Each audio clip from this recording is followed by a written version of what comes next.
Hi everybody, it's Rachel from Wraps by Rachel. So I did a very small haul today. I went to a used bookstore called Second Story Books. Apparently they have like a warehouse that is in Rockville that's just a few towns away from me. And I got off work a few minutes early, so I went over because I've never been there before. They have a lot of books there that are like kind of like historical type books and really old vintage books, the kinds of books that they sell online for $50, stuff like that. So it was really gorgeous to walk through. They had a small amount of the Little Golden books, and they also had some other books that I picked up today. So let me show you what I got. But first, what I'm going to say is this right here.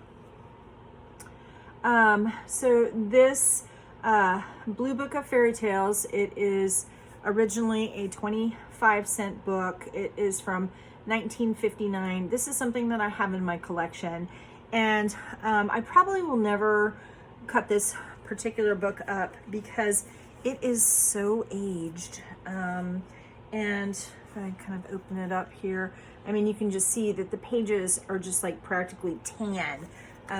They are so aged, and the pages are kind of brittle, and I love it, but this is just going to remain in my personal collection. Well, why am I showing you this? Well, let me show you, because today I found a reprint, a classic reprint of this particular book. So I am super psyched, and just to sort of show you the difference, I'm opening this up here.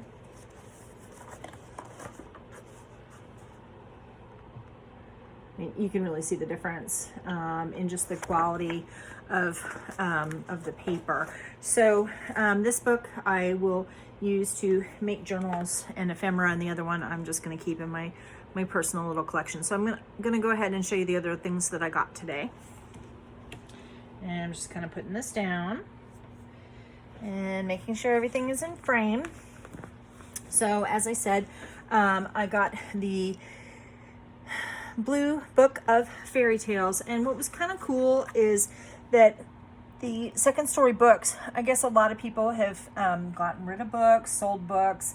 This is what happens in the age of coronavirus and people being in the house. People were getting rid of stuff, so actually everything was 50% off. So this book was originally they were selling it for $2, and I got it for $1, and that's a great deal to me.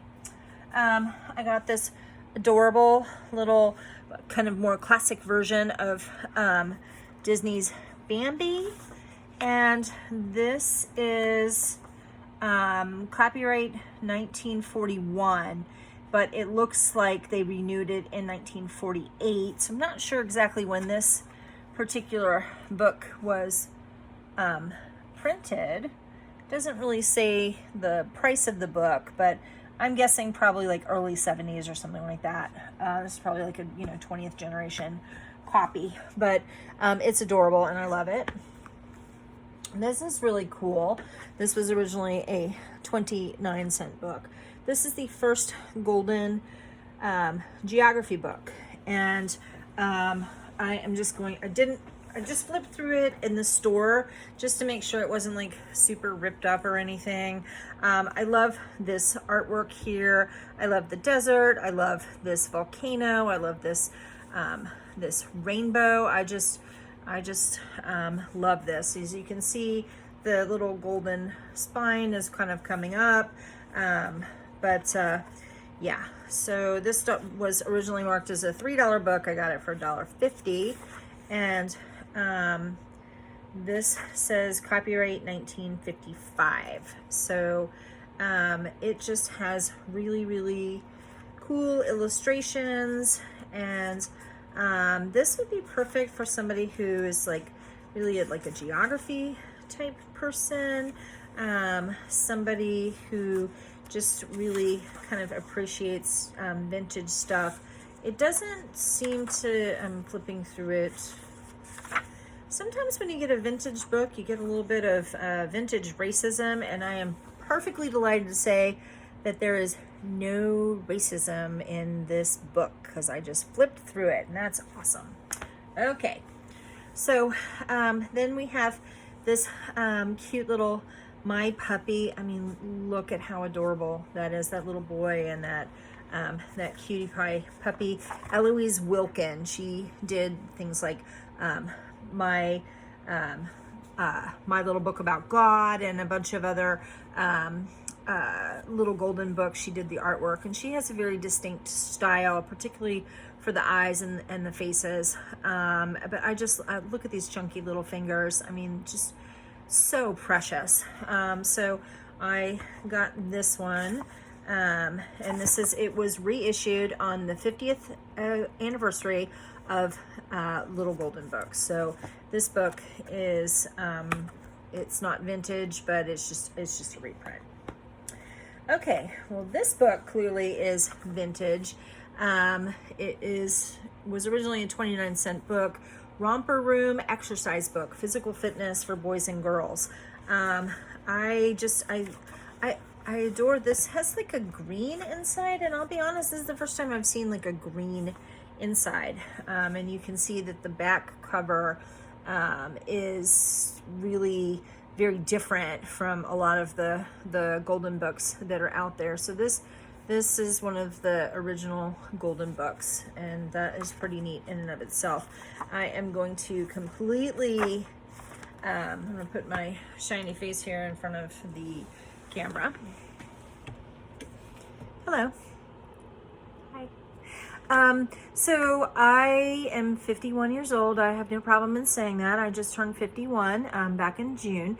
And so I grew up in the 70s, and I remember Romper Room. So Romper Room at that point had been around for kind of a long time, and had been through several different leaders of Romper Room. There was a whole scandal about Romper Room where one of the young women who was part of Romper Room apparently had an abortion, and that became public knowledge, and then she wound up losing her job, and I guess somebody else took over Romper Room, something along those lines.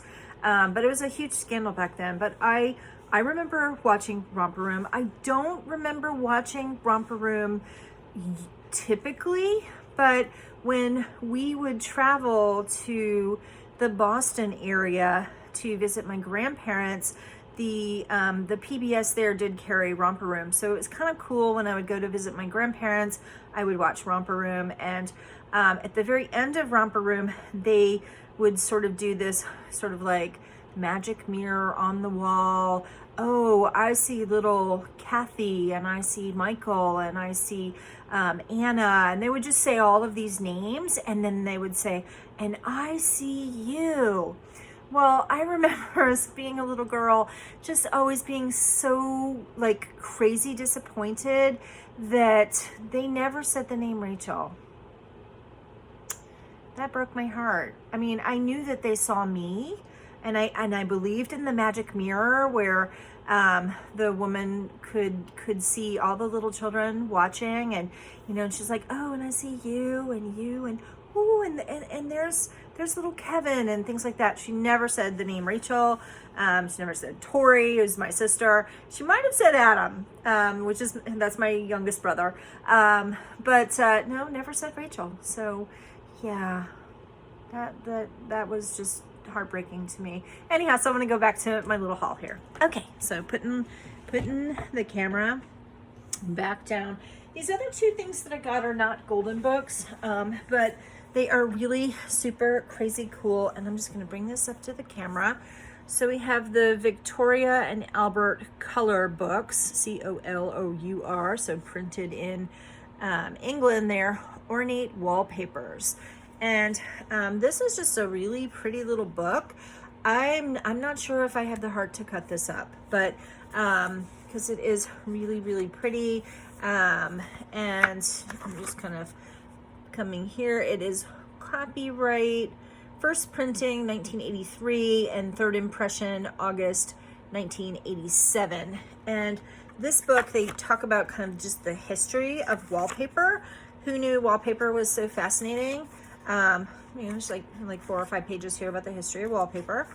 And then they have these beautiful plates, And each plate has anywhere from 3 to 5 little pictures of different vintage wallpapers. And these are wallpapers that are in a specific museum. They are taken from 3 pattern books in the Department of Prints and Drawings at the Victoria and Albert Museum.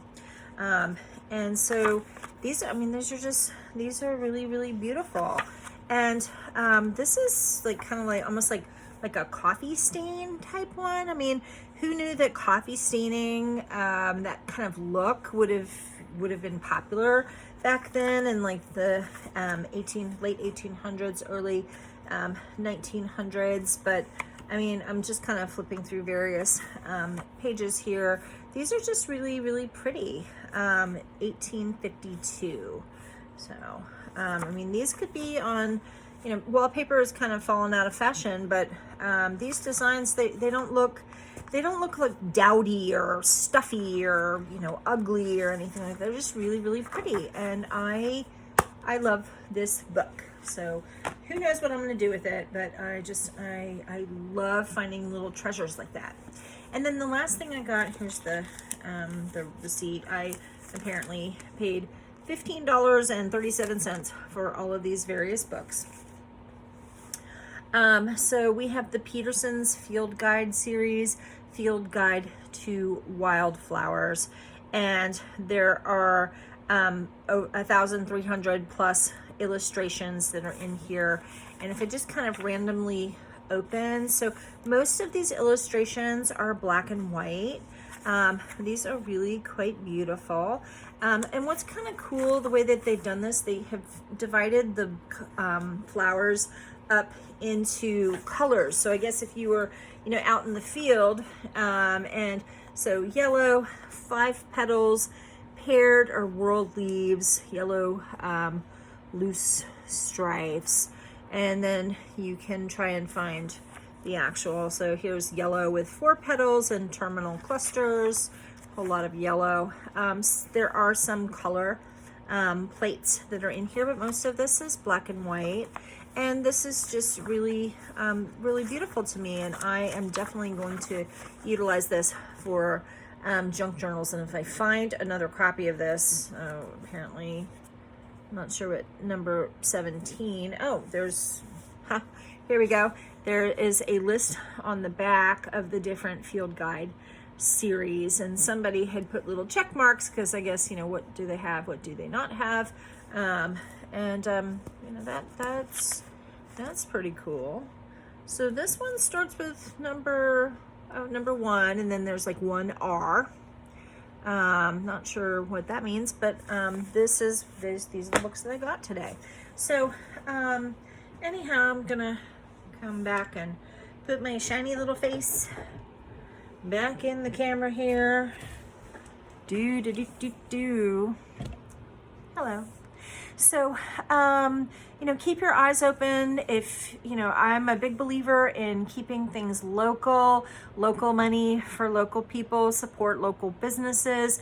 And so I'm just going to kind of keep making my way through the various used bookstores in my area and just sort of see what they have. I do really kind of prefer to buy things from thrift stores to raise money for charity, but hey, local businesses are a good thing too.